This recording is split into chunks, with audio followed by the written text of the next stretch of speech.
Shri Philip കവിയിൽ കത്തോലിക്ക സഭയുടെ പ്രതിനിധിയായുണ്ട്. Shri Philip കവിയിൽ, താങ്കൾ ശ്രദ്ധിച്ചു കാണും സ്വയം യേശുവായി ചിത്രീകരിച്ചുകൊണ്ടുള്ള ട്രംപിന്റെ ട്രൂത്ത് സോഷ്യൽ പോസ്റ്റ്. യഥാർത്ഥത്തിൽ മാർപ്പാപ്പയോട് വലിയ പോരാണ്.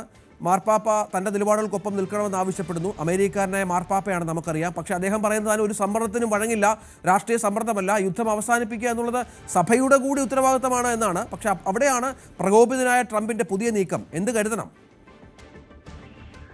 ഡൊണാൾഡ് ട്രംപിന്റെ ഈ നീക്കത്തെ കുറിച്ച് നമ്മൾ കൃത്യമായി മനസ്സിലാക്കുമ്പോൾ മനുഷ്യകുലത്തിന്റെ ചരിത്രത്തിന്റെ ആദ്യം തന്നെ പോകേണ്ട കാര്യമുണ്ട്. ബൈബിളിൽ പറയുന്ന ഒരു ആദ്യ പാപം എന്നൊരു കൺസെപ്റ്റ് ഉണ്ട്. അതായത് മനുഷ്യൻ സ്വയം ദൈവമായി ചിത്രീകരിച്ചതാണ് സത്യത്തിൽ ആദ്യ പാപത്തിന്റെ അടിസ്ഥാന തത്വം തന്നെ.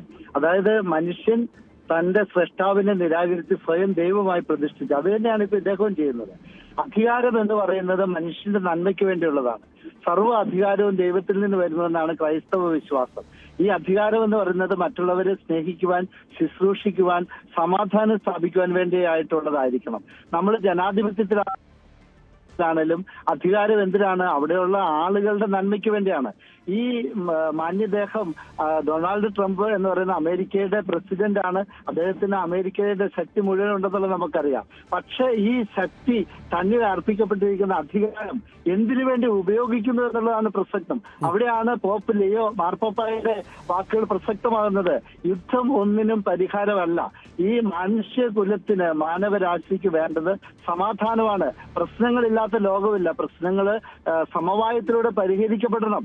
അങ്ങോട്ടും ഇങ്ങോട്ടും ആക്രമിച്ച് കീഴ്പ്പെടുത്തുന്നതിലല്ല ശാശ്വതമായ സമാധാനം എന്നാണ് മാർപ്പാപ്പ പറയുന്നത്. മാർപ്പാപ്പ കൃത്യമായിട്ട് പറഞ്ഞിട്ടുണ്ട്, ഞാനൊരു രാഷ്ട്രീയക്കാരനല്ല, അധികാരം ഏറ്റെടുക്കുക എന്നുള്ളതല്ല എന്റെ ഉദ്ദേശം. മനുഷ്യകുലത്തിന്റെ മനസാക്ഷിയാണ് ഒരു മാർപ്പാപ്പ എന്ന് പറയുന്ന ആള്. അതായത് സഭയും അത് തന്നെയാണ് ചെയ്യേണ്ടത്. ഈ ഹിന്ദു ആണേലും ക്രിസ്ത്യൻ ആണേലും മുസ്ലിം ആണേലും ഈ ലോകത്തിൽ എല്ലാവർക്കും സമാധാനത്തോടെ ജീവിക്കാനുള്ള ഒരു അവസ്ഥ സംജാതമാക്കണം. അതാണ് ഭരണാധികാരികളുടെ അടിസ്ഥാനപരമായ ധർമ്മം എന്ന് പറയുന്നത്. അതാണ് മാർപ്പാപ്പ പറഞ്ഞത്. അത് പറയുമ്പോൾ മാർപ്പാപ്പയ്ക്കെതിരായി പറയുന്ന ട്രംപ് ഒരു നശീകരണ ശക്തിയുടെ ഒരു ലക്ഷണമായിട്ട് നമ്മൾ കാണണം. ഇത് ആരാണേലും ഇത് നമുക്ക് എല്ലാവർക്കും ഇത് ബാധകമാണ്. ജാതിയുടെ, മതത്തിന്റെ, വംശത്തിന്റെ പേരിൽ മറ്റുള്ളവരെ ആക്രമിച്ച് കീഴടക്കുന്നതല്ല, അവരെയും ചേർത്ത് നിർത്തി എല്ലാവർക്കും സ്നേഹത്തോടെ എല്ലാവരോടും ഇടപെടാൻ സാധിക്കുക. അതാണ് ശരിക്കും യേശുക്രിസ്തു പഠിപ്പിച്ചത്. യേശുക്രിസ്തു പഠിപ്പിച്ചത് എന്താണ്? ബൈബിളില് ശത്രുവിനെ പോലും സ്നേഹിക്കാനാണ് പറഞ്ഞത്.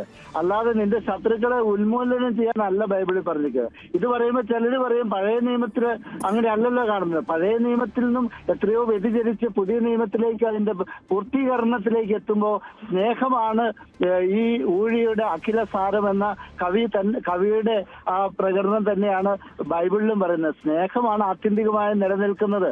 പരസ്പരം സ്നേഹിക്കുക, പരസ്പരം ക്ഷമിക്കുക, പരസ്പരം അംഗീകരിക്കുക, പരസ്പരം ചേർത്ത് പിടിക്കുക. അതാണ് മനുഷ്യകുലത്തിന്റെ നന്മയ്ക്ക്, സമാധാനത്തിന് വേണ്ട. അതാണ് മാർപ്പാപ്പ പറയുന്നത്.